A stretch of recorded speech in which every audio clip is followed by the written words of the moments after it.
Ciao, bentornati sul nostro canale. Nel video di oggi parleremo degli usi e delle proprietà dell'ortica nel Medioevo.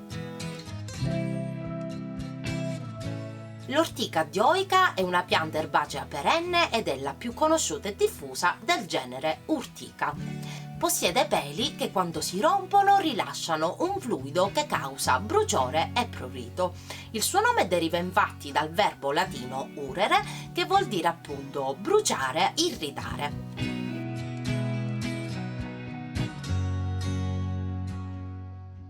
È una pianta che cresce spontaneamente nei boschi e nei campi. La fioritura avviene da maggio a novembre. I fiori sono a forma di spiga e di colore verdognolo, invece i frutti sono di forma ovale.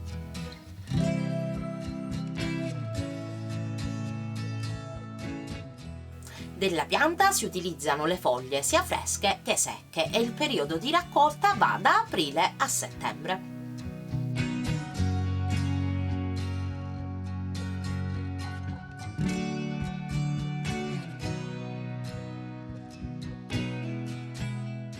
Sin dall'antichità molte culture usavano questa erbacea perenne per diversi scopi: alimentari, curativi, cosmetici e tessili.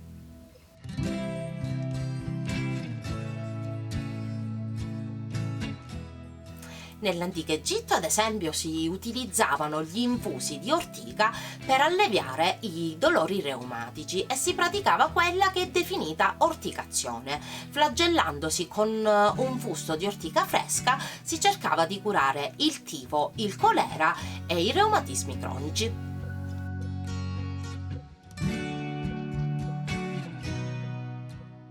I greci si cibavano di ortica e ne utilizzavano il seme per incrementare le prestazioni sessuali.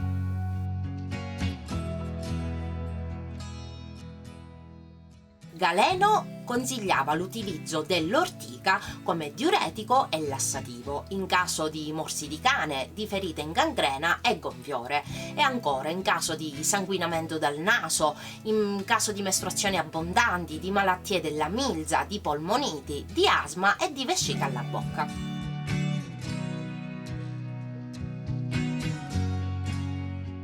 Anche nelle culture celtiche l'ortica veniva consumata sotto forma di zuppa per le sue proprietà riproduttive. Si narra che veniva reso grazie agli dei sia per la fertilità sessuale che per la fertilità della terra.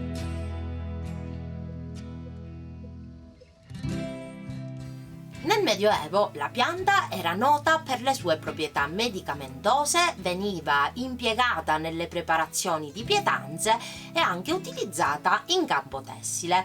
Infatti i primi tessuti realizzati con fibra d'ortica risalgono alla tarda età del bronzo.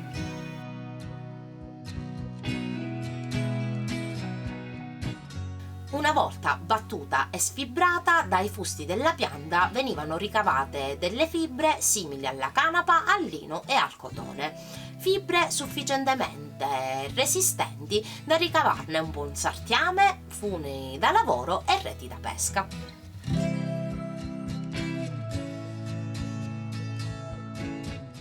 Venivano lavorate fino a renderle relativamente sottili e soffici, oppure venivano colorate ad immersione. L'ortica veniva utilizzata anche come pianta tintoria per la colorazione delle stoffe, ottenendo colorazioni che vanno dal grigio al verde chiaro.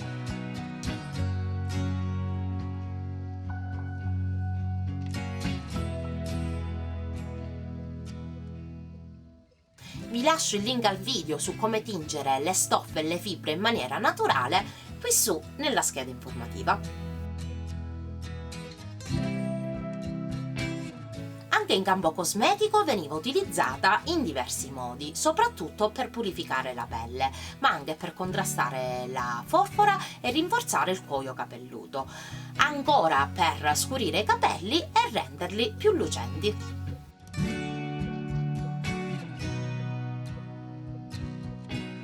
A scopo cosmetico venivano utilizzate sia le radici che le foglie, per lo più in forma di decotti e lozioni per il risciacquo dei capelli.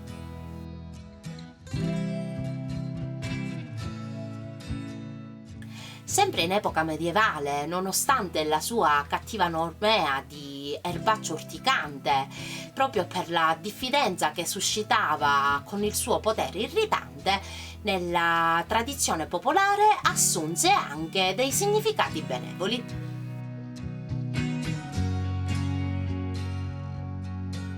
Fa infatti parte delle piante considerate protettive dai fulmini e da energie negative in genere. Veniva portata in tasca sotto forma di rametti, bruciata nei focolari domestici o gettata sopra i tetti delle case per evitare di essere colpiti dai fulmini.